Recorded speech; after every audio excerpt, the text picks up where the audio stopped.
The story begins with a girl brutally stabbing a boy with a knife. The boy can't help but wonder what's going on and why he is being killed.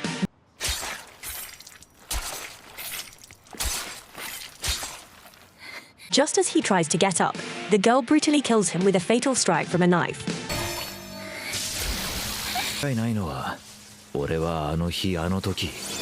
The next moment, he wakes up and sees that an elderly green goblin is standing in front of him. He wonders why he is alive. But the elderly goblin comes and gives him a name, Rue. With this, he realizes that he has been reincarnated into another world, but as a lowly goblin. The next day, as he wakes up from his sleep, he sees that he has grown up and reveals that this is one of the abilities of the goblins as they grow faster in this world. He vows that his old life was disgusting, but he will do everything in this world to survive. The elderly goblin then comes in and gives them food. After giving them the food, he declares that from now on he will not give them any food as they will have to get food by themselves. A reincarnated goblin, Rue believes this might be bad, but then looks at the tall goblin from his herd and thinks of an idea. With this, he comes out of his cave along with the tall goblin, whose name is Gobukichi, and heads to the forest to get some food. He shares his idea with Gobukichi and tells him that Gobukichi's duty is to bring their prey to the assigned location, and he will finish it there with everything he has. Gobukichi agrees to it and does the same, and they are able to hunt down their first prey. Their first prey turns out to be a wild horned rabbit. Rue is glad that they have finally found food, but Kichi tries to eat it alone without sharing it with Rue. Seeing this, Rue gets mad and beats him up, and then declares that they are on this hunt together and that they will share the food together. Just then, he realizes that he needs a weapon to kill his prey. Otherwise, he might not be able to get the job done. With this, he cuts off the horn of the rabbit and believes that this will act as a knife for him in the next hunt. However, to his surprise, he receives a status inside his head that says he has obtained the horn of a small creature. Rue wonders what it is, but quickly shoves it away after realizing that Kichi is wanting to eat food. They then eat their first prey, and Kichi is glad that he finally found something more tasty than those ugly insects. With this, they begin hunting together in the forest, with Kichi leading the prey and Rue finishing it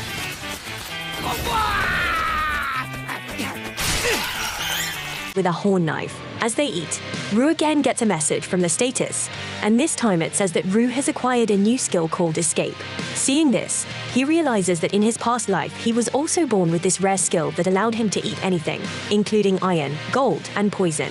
He believes that his past life skills have been reset in this world, and wonders what kind of skills he will get in the future. He then gives one of his horn knives to Kichi and tells him to hunt down the monsters with it. However, the sun goes down, and they head to their cave. There, a goblin girl named Goburou is amazed at Rue's hunting skills. She says Rue is amazing before revealing that he is the only one who came alive while other goblins died at the hands of horn rabbits. Kichi tells her that Rue was not alone, as he was there with him and helped him, but not Goburou. He pays attention to Rue, seeing her enthusiasm for him. Rue invites her to their next hunt, and she quickly agrees with it. However, their hunt gets washed away because of rain, and Rue decides to head to the goblin storage area to find something useful that can be helpful for making his new weapon there. He gets shocked after seeing a group of captive human women and wonders what they are doing here.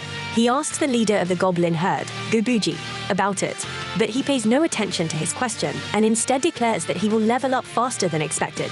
Rue wonders what he is talking about, and Goburou informs him that lowly goblins are born with a status ability, which means they can maximize their status by hunting down their prey. He reveals that if they reach level 100, then they will be able to evolve into a more advanced life form, hobgoblin.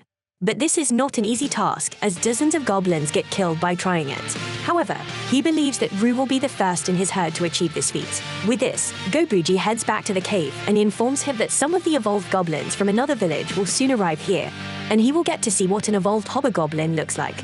A reincarnated goblin hears this and vows that he will reach level 100 before their arrival. The next day, they hunt down some snakes and some medium-level monsters.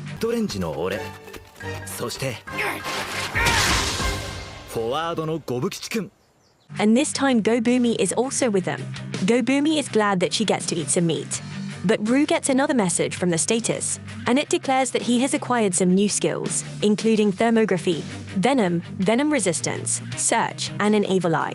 Rue can't believe that the snake was so powerful, but he vows that he will become stronger so that he can survive in this world in his second life. With this, they head inside the bat cave and try to take them down, but get trapped as there are so many bats. Rue sees this and activates his evil eye skill. This causes the bats to get paralyzed, and they quickly finish them off with their weapons. After that, they eat outside the cave, and the status again informs him that he has acquired some new skills, including echolocation, vamping up, and vampilia. He can't believe he has gained another set of skills in a day, but he didn't realize that some of the goblins from his herd are spying on them. At night, they sleep inside their cave. The same goblins try to kill him, but his search skill comes in handy, and he quickly takes them out with his knife, which was mixed with his venom skill. Rue asks about the reason behind this attack, and the goblins reveal that he was eating all alone while they had nothing to eat. This made them angry, and that's why they decided to go for the kill. Rue believes this is his fault and then spares their lives, but Goburou comes in furiously and takes out one of the goblins. The next day, the trio follows a high ogre. Kichi and Goburou attack him with one of their horn knives and take out his hands and legs, and Rue finishes it off by piercing 2 horn knives into his chest. With this, they eat the high ogre, and the status informs him that he has acquired new skills, including libido, orc language, and detecting and analyzing. Rue thinks this is amazing, but then stops Goburou and Kichi from eating other monsters and declares that they will take the other monsters to the cave so that their brothers can eat them too. With this, they head to the cave, and the other goblins thank him for bringing food to them. But our reincarnated goblin Rue can't believe he is helping them out, as he was a maniac who never considered helping others in his old life. He believes something has changed inside him since reincarnating into this world, but he shoves it away and goes to sleep. He tries to sleep, but the status informs him that he has exceeded the level values and will evolve into an advanced form of goblin. However, our reincarnated goblin does not want to receive the blessing of the grand god of demise and origin, as he just wants a peaceful sleep. The next day, as he wakes up from his deep sleep, he realizes that his body and look have changed. He was not alone, as Kichi has also evolved into an advanced form of goblin. The other goblins are shocked at this and can't believe they have leveled up in only a month. But Kichi is glad and tells Rue to have a battle with him, as he wants to know who is the stronger goblin among them. With this, they battle with each other,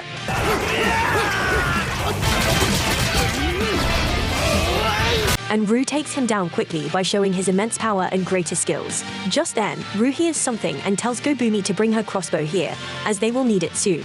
We then see that some of the high wolves are chasing horn rabbits and killing them for fun. They didn't stop there and kill a high ogre that was passing by. Rue sees this and tells Goburou to attack them with a crossbow. Goburou does so and takes out one of the wolves with an arrow that was mixed with venom. They then attack the wolves with their advanced forms and quickly take them out with their new skills. The leader of the pack tries to kill Rue, but Goburou takes him out with an arrow, and he falls in front of Rue. Rue eats it, and the status then informs him that he has acquired new skills, including Wild Hunt, Hide Armor, and a leadership skill called Order. They take all the slain wolves to the cave and give them to their herd of goblins. The goblins thank Rue for bringing them food and request that he teach them how to hunt, as they want to stand alongside him. Rue hears this and declares that he will teach them about hunting. The goblins thank him for this and say that he is a good guy, but Rue doesn't agree with this statement. However, our reincarnated goblin vows that he will hunt down more monsters and eat as much as he can. And Goburou is shocked when he accidentally walks in on Goburou. On day 17, all the human women that were captive took their own lives, and Goburou had a quiet memorial for them with Gobji. We then move on to day 24, and Goburou is training the other goblins. In the meantime, he had also been eating every promising enemy he could find and learning a lot of new abilities. Just then, another group of goblins begins approaching. Goburou prepares to protect everyone against them, but Gobji stops them and explains that they are their raiders. Goburou is then shocked to hear that they're also the fathers of Goburou's generation of goblins. The raiders have captured another group of human women, and the evil goblins are glad since their last batch took their own lives. It turns out that goblin DNA is so strong that when they mate with other species, it still results in goblin children. Goburou can understand the instinct to reproduce, but that doesn't mean he's okay with what's going on. He requests that he be the one to look after the human women, but this just upsets the raiders. Goburou's generation of goblins is ready to stand up for him, but this just begins to divide the two groups. Just then, 2 goblin girls arrive to casually tell the two sides to stop getting themselves into a civil war. They are Hub Sardo and the mage Habse. These genius girls come up with a brilliant idea to have the leaders of both generations fight, and the winner decides what the village will do from now on. The raider wants to teach Goburou a lesson, and Goburou agrees to fight as well. The fight ends very quickly as Goburou uses some kind of mysterious string. The others can't understand how he did it, so Goburou explains that it just comes out of his body. He then thinks about how it's an ability he learned that allows him to produce spider silk, and he learned it after eating a demon spider. The girls are amazed that someone like him was born while they were gone, and Goburou announces his new official status as leader of the village. He asks if anyone has a problem with that, but no one decides to stand up against him. Goburou then tells the humans that he ordered everyone to keep their hands off of them. He won't do anything either, and they will find the time to send them back to a human village. The girls wonder if they will have to do anything, and we learn that Goburou wasn't being completely selfless with his actions. He wants the knowledge of humans. Goburou asked them some questions and learned that these girls were part of a traveling business when the goblins attacked them. All the men were slaughtered, and these 5 girls were the only survivors. On day 28, Goburou was surprised to see that the girls seemed happy. He realizes that they haven't gotten over everything. They're just having a positive attitude since it will make things easier. Goburou cooked for them, hoping that it would help. Among the girls are 2 sisters who are cooks as well as tailors. The one with glasses is an alchemist, and the absent-minded girls are an appraiser and a smith. As for the redhead, she is a rookie warrior, so he decides to have her join their training later. Goburou then trained everyone hard and insulted them when they got tired. For the next few days, he focused on group exercises instead of hunting, and he beat into them the new rules he set for the group. Day 31 was rainy, so Goburou and Gobukichi did some really intense sparring as everyone watched in amazement. That night, Goburou sensed that a group of goblins were about to break his rule regarding human women. Goburou sliced right through one of the goblins and restrained the others. He reminds him of the rules he set and punishes one of them for talking back to him. Goburou apologizes to the women, and the redhead cries in his arms. The other goblins arrive, so Goburou instructs Gobukichi to take the restrained goblins outside. He also has Goburou gather the other goblins so they can watch what he's about to do outside. Goburou sends a message to the others by using these guys as an example. He beats them relentlessly and makes sure that everyone really understands their village rules. Everyone gets the message loud and clear, so Goburou dismisses them. Goburou stopped just short of ending their lives, which meant that Hopkin, who got the worst of the punishment, passed away. The next morning, on day 32, Goburou's team used their amazing teamwork once again to take down a tri-horn horse. It was pretty tough, but this just meant that he also received a ton of new abilities. Tri-burst is one of them, and it amazingly allows him to deal 3 blows with just 1 strike. That night, the redhead goes to sleep in Goburou's bed, and he realizes that the incident from the night before must have traumatized her. Goburou comforts her and allows her to spend the night with him. However, when he wakes up, Goburou finds Goburou joined them as well that day. They also find that the female goblin named Gobi evolved into a hobgoblin as well. Overall, things have been going pretty smoothly. Goburou runs the ranged unit, and Gobukichi's in charge of their armed forces. Hobsado handles the mobility-oriented force, and Gobi has taken over air support, which focuses on doing chores. Hobse would act as the captain of their mage force, but right now she's the only mage in their village. For the rest of this day, Goburou leaves the training to the captains so he can head deep into the forest to hunt a variety of prey. Goburou tries out some demise magic and is shocked to see just how powerful it is, as he easily destroys one of the powerful tri-horns with 1 attack. Goburou only realized after this that the magic made him overconfident as he went into the northern forest. There, he finds a strange area with a ton of blood, and he remembers something that Gobski told all the goblins. Gobji warned them to never go into the northern forest for any reason. Inside there is a terrifying crimson monster called the Red Bear. This is where Goburou finds himself now, and he sees that this monster easily tore through a tri-horn. The tri-horn's armor was incredibly difficult for them to pierce earlier, but it was nothing for this bear. Just then, the Red Bear appears and Goburou acknowledges that a normal person would probably try to run away. Goburou is not a normal person. He wants to fight it, beat it, and eat it to see what kind of abilities he will get. Goburou plans to use every weapon in his arsenal, so he starts off by using Phase 1 demise magic. Back at the village, Goburou becomes concerned that she hasn't seen Goburou in a while. The others haven't seen him either, so this just makes her more worried. Back with Goburou, he is shocked when the Red Bear sacrifices his right arm to defend against his demise spell.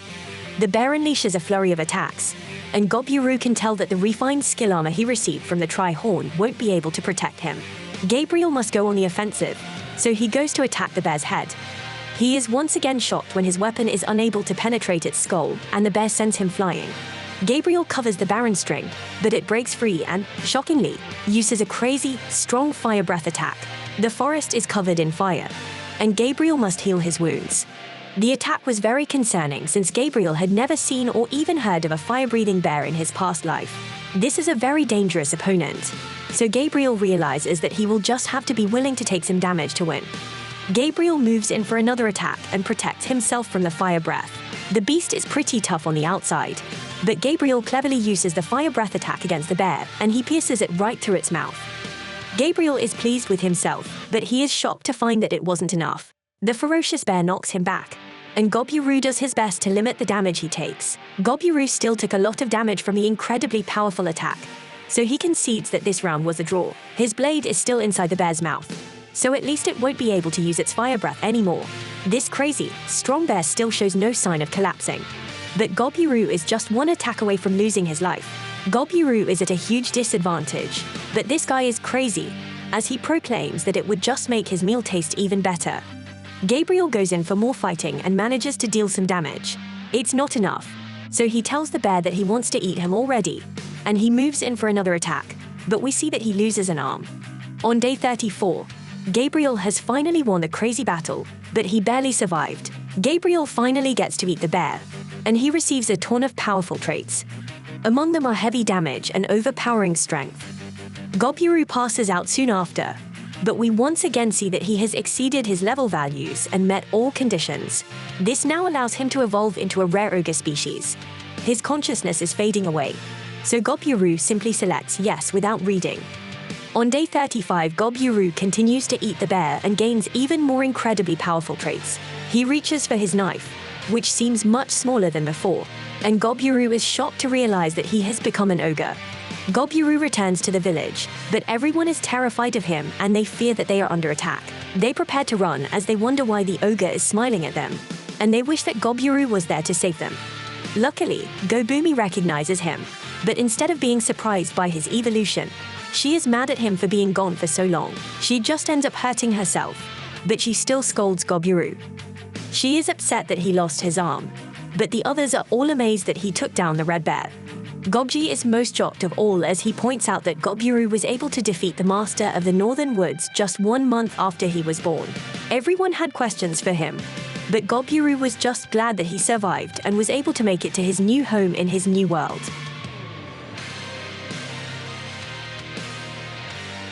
I appreciate you viewing my anime recap, Unruly Family.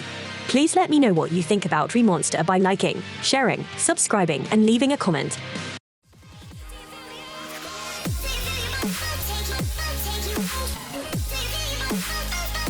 Take you out.